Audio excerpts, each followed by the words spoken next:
Once you've added a skill, it appears in the skill list as a draft. The next step is to build the skill and test it.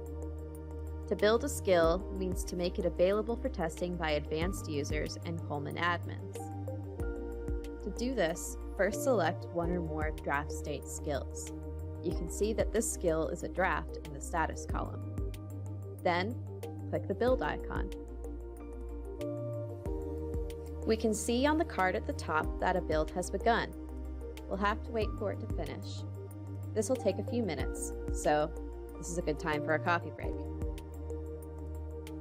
When the build is finished, we can see the number of skills available to test has increased, and the skills are now in test status at the top of the list. We can click the Build/Test card to see all the skills available for testing. This includes all test and published state skills. Published skills are included so that you can see any strange interactions between skills before deploying these changes to the users. To see only the test status skills, you can filter by status.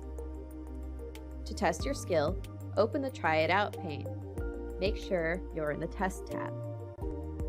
Enter an utterance for the skill you want to test.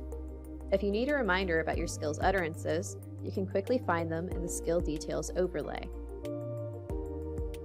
Please note that the Try It Out window is not a sandbox, and if you're testing a skill that uses APIs, the API will execute and can make changes to the environment.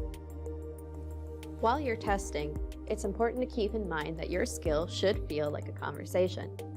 You should clearly understand the questions Coleman is asking and the responses she gives you.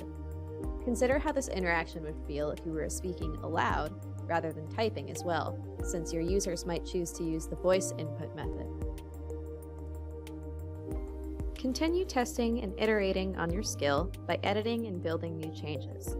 If you want clarification on that, there's a separate video about editing skills where I'll show you what I mean.